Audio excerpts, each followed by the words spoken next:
नमस्कार दोस्तों, मेरा नाम है खुशहाल सिंह और आप देख रहे हैं हमारे यूट्यूब चैनल टेक बाबू ज्ञान। दोस्तों, आज का वीडियो उन सभी एम्प्लॉय के लिए बहुत इंपॉर्टेंट होने वाला है जो कोल इंडिया या उसकी किसी भी सब्सिडियरी में काम कर रहे हैं अभी। और यदि आप फ्रेश एम्प्लॉय हैं तो भी इस वीडियो को आप अंत तक जरूर देखें, क्योंकि ये जो वीडियो है ये आपकी और आपकी फैमिली के लिए बहुत ही ज़्यादा इंपॉर्टेंट होने वाला है। चलिए दोस्तों, वीडियो को शुरू करते हैं। वीडियो शुरू करने के पहले दोस्तों, यदि आप हमारे चैनल पर नए हैं तो चैनल को सब्सक्राइब करना ना भूलें। बहुत बार ये देखा गया है दोस्तों कि आप हमारा चैनल देखते तो हैं लेकिन सब्सक्राइब किए बिना ही चले जाते हैं, तो उससे हमें ये पता नहीं चल पाता है कि कितने लोग हमसे कनेक्ट हो रहे हैं। यदि आप सब्सक्राइब करेंगे और बेल घंटे के आइकन को ऑल में सेट करेंगे तो हमें पता रहेगा कि इतने जो लोग हैं वो हमारी वीडियो को देख रहे हैं। चलिए दोस्तों, वीडियो को शुरू करते हैं।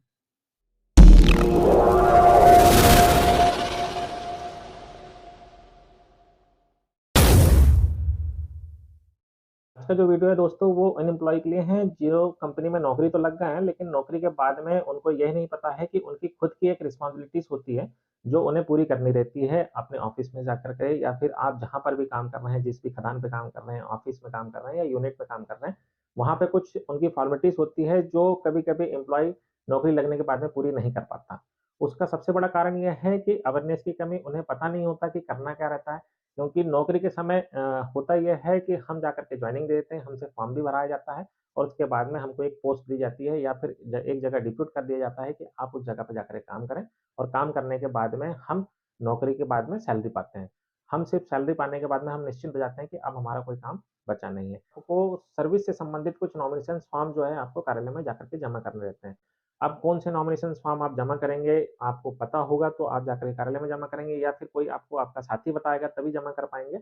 अथवा या फिर आप ऑफ़िस से कनेक्ट रहते हैं तो फिर आपको उसकी जानकारी मिलेगी, नहीं मिल पाती है, जिसके कारण कभी ऐसा होता है कि कोई दुर्घटना घटने पर या तो आप सफ़र करेंगे या तो आपकी फैमिली परेशान होगी आपके पीछे। क्योंकि दोस्तों, कंपनी जो है, कंपनी सभी चीज़ों का कवर देती है, आपको पता नहीं रहता और उसके कारण फिर आपको वो जो बेनिफिट्स कंपनी द्वारा दिए जाने चाहिए, वो आप तक नहीं पहुँचते हैं या आपकी फैमिली तक नहीं पहुँचते हैं। मैं आपको कुछ-कुछ मेजर नॉमिनेशंस फॉर्म इस वीडियो में कवर करूँगा। पीएमपीएफ के नॉमिनेशंस फॉर्म पीएस3, पीएस4 और फॉर्म ए भराए जाते थे। फॉर्म में दोस्तों फॉर्म ए बोलते हैं इसको, और इस फॉर्म में आपका पीएफ का नॉमिनेशन जाता था। अब पीएफ का नॉमिनेशन किस-किस को जा सकता है? पीएफ का नॉमिनेशन दोस्तों आपके फैमिली पार्टिकुलर्स या फिर आपके ब्लड रिलेशन पे जितने भी लोग हैं, आप उनको पीएफ का नॉमिनेशन कर सकते हैं। दूसरा फॉर्म भराया जाता था दोस्तों पीएस3 और पीएस4। पीएस3 में दोस्तों फैमिली पार्टिकुलर्स के नॉमिनेशन आते हैं। एम्प्लॉयी बताता था दोस्तों कि मेरी फैमिली पर मेरे माता-पिता हैं, मेरी पत्नी है, मेरे बच्चे हैं, उनके सारे का नाम पीएस3 में आते थे। और पीएस4 में दोस्तों सिर्फ पेंशन नॉमिनेशन आता था। तो ये जो तीनों मैंने आपको फॉर्म बताया हूँ, फॉर्म है पीएस3, पीएस4, ये दोस्तों 2022 जुलाई के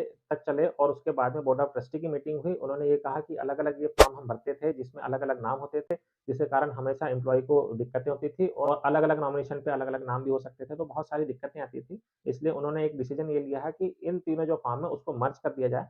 मर्ज करने के बाद में उन्होंने एक न्यू नॉमिनेशन फॉर्म निकाला, जिसको हम पीएफ न्यू नॉमिनेशन फॉर्म के नाम से जानते हैं।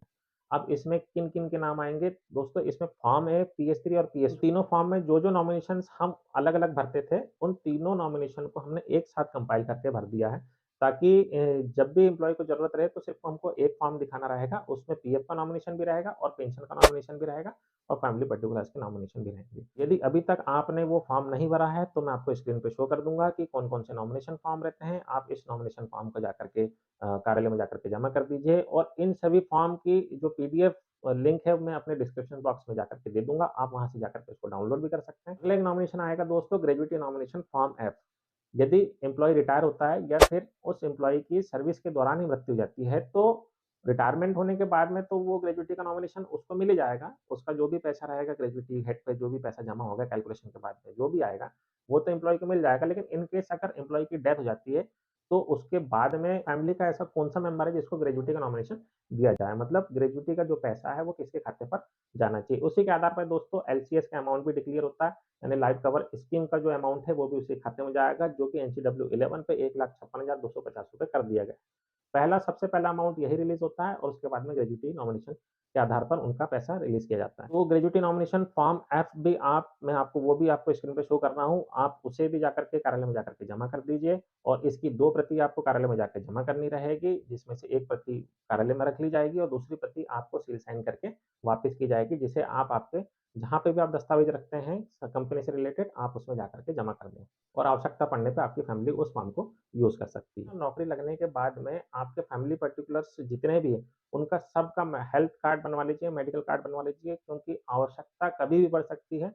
यदि उनका मेडिकल कार्ड बना रहेगा, तो आप तुरंत उस मेडिकल कार्ड का बेनिफिट ले सकते हैं। बेनिफिट लेने के बाद में आप कंपनी के किसी भी अस्पताल में जाकर के इलाज करा सकते हैं या फिर ऑल ओवर इंडिया में जितने भी सीआईएल ने पैनल पे हॉस्पिटल्स लेके रखे हैं, उस हॉस्पिटल्स में भी आप रेफर करवा के अपने फैमिली पर्टिकुलर्स का इलाज करवा सकते हैं।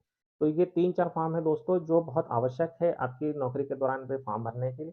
यदि आपने अभी तक वो फॉर्म नहीं भरा है, तो आप जाकर के कार्यालय में आवश्यक रूप से वो फॉर्म भर दीजिए। यदि फॉर्म नहीं भरेंगे, तो दोस्तों भविष्य में आपको भी समस्या हो सकती है, आपकी फैमिली को भी समस्या हो सकती है। यदि आपका और कोई क्वेश्चन है, तो आप हमारे इंस्टाग्राम पेज पे जाकर के आप हमें टैग बाबू ज्ञान सर्च करें और उसमें फॉलो करके आप हमें डीएम कर सकते हैं। डीएम करने के बाद में हम आपके सवालों का जवाब ज़रूर देंगे। चलिए दोस्तों, मिलते हैं किसी अन्य वीडियो, अन्य जानकारी के साथ में, तब तक के लिए जय हिंद, जय भारत।